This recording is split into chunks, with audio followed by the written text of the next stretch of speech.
დღეს ვისაუბროთ ბიოპრეპარატების მომზადებისას დასაცავ უსაფრთხოების წესებზე. ინტერნეტ სივრცეში და მათ შორის YouTube-ზე გადააწყდებით ორ ურთიერთგამომრიცხავ პოზიციას ბიოპრეპარატების მომზადების საშიშროების შესახებ. არიან ისეთებიც, რომლებიც წერენ, რომ სახლში ბიოპრეპარატების მომზადებას ასიკვდილო საშიშროების წინაშე გვაყენებს. ასეთები ან გულწრფელად ფეთიანები და პანიკიორები არიან, ან ბიოპრეპარატების გაყიდვით დაინტერესებულები. და მეორე კატეგორია, რომელიც გვთავაზობენ, რომ სახლში უშიშრად მომზადოთ ეს პრეპარატები, კიდეს დავყნოსოთ, შუმის შევიგრძნოთ და ასე შემდეგ. პრინციპში ნებისმიერი საქმიანობა ადამიანს არის სახიფათო. ვინმე გვაფრთხილებს, რომ ლურსმნის ჩაჭედებისას ჩაგუჯით იჩიარჩავეთ დღას. ან მიწის ჭამა, ან კომპოსტის მირთმევა რომ არ შეიძლება. ეს ელემენტარული რაღაცებია, რაც ყველამ ვიცით. ამ დროს სწორედ ამ მიწაზე მოყვანილს სიამოვნებით მივირთმევთ, ასეა. კომპოსტსაც მიწას ვაყრით და მისი საშუალებით გაზრდილ მოსავლიანობით სარგებლობთ. მიწაზე ამოსულ სასოფლო-სამეურნეო კულტურებს ყოველდღიურად ვჭამთ და არაფერი გვემართება. ამ დროს მიწაზეც და კომპოსტშიც უამრავი პათოგენია, რომლებსაც უნდა მოვერიდოთ. რაღაც უსაფრთხოების წესები აქაც არსებობს, რომელიც უნდა დავიცვათ, მაგალითად, ჭრილობა თუ გაგვიმიწიან და არის ტეტანუსის საშიშროება. უბრალო ჩამობანა და იოდის სპირტხსნარით დამუშავება არასაკმარისია. შრატი ან ანტისხეულების ინექციაა საჭირო. რომელსაც ფერმერები ხშირად აიგნორებენ, მაგრამ მოგეხსენებათ, კოკა წყალზე ტყდება. ერთხელ ორჯერ არაფერი, მაგრამ მე-1000 ჯერ საქმე უკვე შეიძლება ტეტანუსით დამთავრდეს. ტეტანუსი კი შეიძლება პანაშვიდით დამთავრდეს. არა ყოველთვის, რა თქმა უნდა, საბედნიეროდ. ასე რომ, მიწით დაბინძურებული ჭრილობით აუცილებლად სამედიცინო დაწესებულებას უნდა მივაშოროთ. ასევე, რაღაც მარტივი უსაფრთხოების წესები აქვს სახლში ბიოპრეპარატების დამზადებასაც. დაახლოებით, ჩაგუჯით იჩიარჩავეთ დღათ დონის. ეხლა, აგურის აგურზე დადების დროსაც შეიძლება სასიკვდილო დავშავდეთ, თუ არა მყარ ხარაჩოზე დავდეთით, ხომ ასეა. ისევე როგორც დაობებული და გაფუჭებული საჭმელი არ უნდა ვჭამოთ და არც ვყნოსოთ, ასევეა ბიოპრეპარატებიც. მათ უნდა შევხედოთ, როგორც გაფუჭებულ საჭმელს. და როგორც სამზარეულოში არ უნდა დავტოვოთ, რაც გაგვიფუჭდა, ასევეა ბიოპრეპარატებიც. მათ გასამრავლებლად სჯობია ცალკე სათავსო გქონდეს. სოფლად ეს როგორც წესი ძნელი არ არის. ეხლა, თერმოსტატი, რომელშიდაც ბიოპრეპარატები უნდა გავამრავლოთ, რა თქმა უნდა, ცალკე უნდა გქონდეს. სამზარეულოში ის მაინც არ გვჭირდება. ცალკე უნდა გქონდეს სახლის ჭურჭლის და ბიოპრეპარატების ჭურჭლის გასარეცხი ნიჟარებიც. ასევე არ არის საჭირო ბიოპრეპარატების ყნოსვა. დასუსტებული იმუნიტეტის მქონე ადამიანები შეიძლება ასპერგილეზით დაავადდნენ. ამიტომ უმჯობესია ბიოპრეპარატებთან ვიმუშაოთ FFP2 ან კიდევ უკეთესი არის FFP3 პირბადე და რეზინის ხელთათმანებით. რა თქმა უნდა, შესუნთქვით მიკროორგანიზმების გაცილებით ნაკლებ რაოდენობას შევისუნთქავთ ვიდრე შეჭმისას, მაგრამ მაინც არანაირად არ არის სასურველი. ეხლა, ბიოპრეპარატებში არაფერი არ არის ისეთი, რაც არ არის ჩვენს ირგვლივ. ან ჩვენი არასწორი მოქმედების შედეგად რაიმე ისეთი ვერ გამრავლდება, რასთანაც კონტაქტი არ გვაქვს. მაგრამ საქმე მათ კონცენტრაციაშია.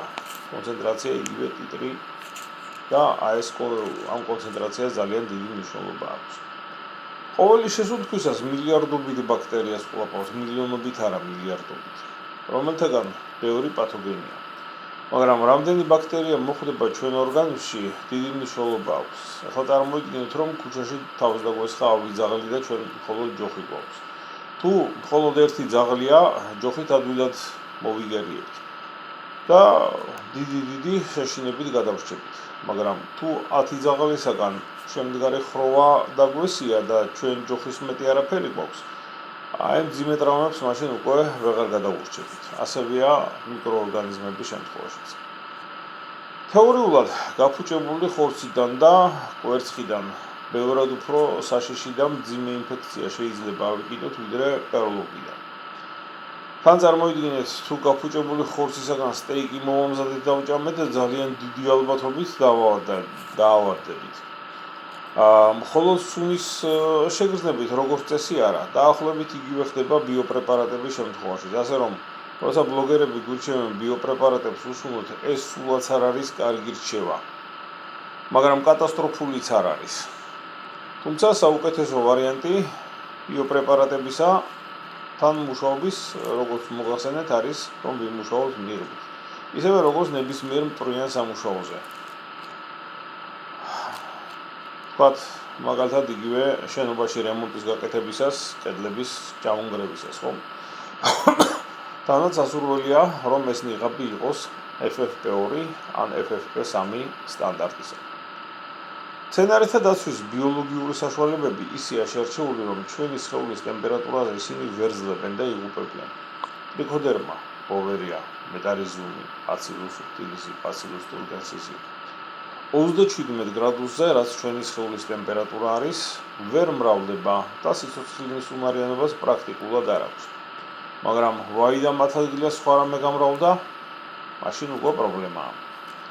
იმ საკვებარებზე, რომლებიც ბიოპრეპარატებისათვის გამოიყენება, ძალიან მცირე შანსია ციმბირის წყულის ან ტუბერკულოზის ჩხირის გამრავლების, თუმცა იგივე ალბათობით ეს გამომწვევები შეიძლება ნიადაგში იყოს და ბარვისაც ჩაგვეყლაპოს, ხო?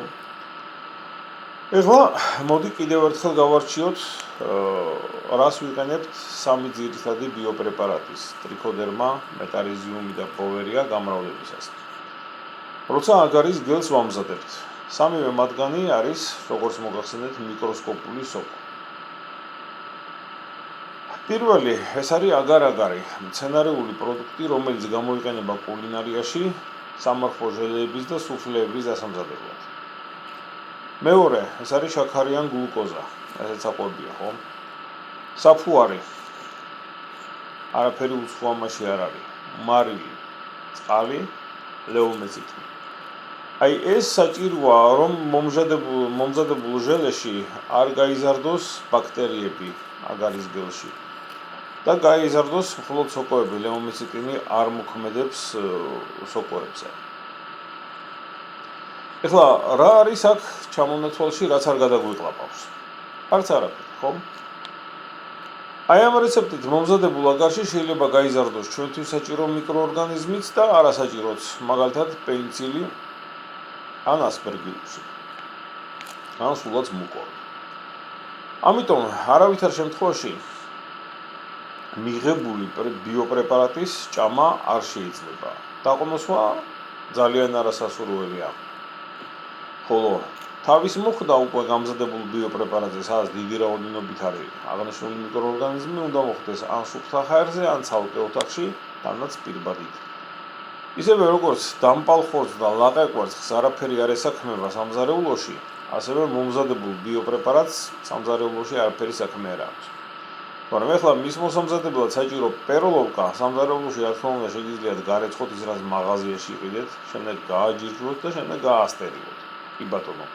აი რომ დათესავთ და მზა პრეპარატს მიიღებთ, ის კი უკვე სამზარეულოში და საცხოვრებელ სივრცეში რა თქმა უნდა აღარ უნდა შევიტანოთ და გამოვიყენოთ მხოლოდ ბაღში და ბოსტონში. ასე რომ არაფერი რთული და შეუძლებელი ამ წესებში არ არის, არც მათი დაცვა გადაულახავი სირთულის ამოცანა. რა თქმა უნდა, ეს წესები უნდა ვიცოდეთ, დავიცვათ და არაფერი საშიშროება, ვთქვათ, ჩვეულებრივი უბრალო სოფლის მეურნეობაში გამოყენებული ბიოპრეპარატების გამზადებისას არ გვემუქრება. ეხლა ისეთი რაღაცეები, როგორიც არის, ვთქვათ, ტუბერკულოზის ჩხირი, ციმბირის წყული ან შავი ჭირის ბაქტერია, რა თქმა უნდა, არ უნდა გავამრავლოთ და არც უნდა ვეცადოთ მათი საკვებიარეების გამოყენებას, თუ არ გაგიჟდით და ბაქტერიული იარაღის წარმოება არ გადაწყვეტეს. ეს კი კანონით ისჯება. დღეისათვის სულ ეს იყო, ნახვამდის, კარგად გრძელდებოდეთ.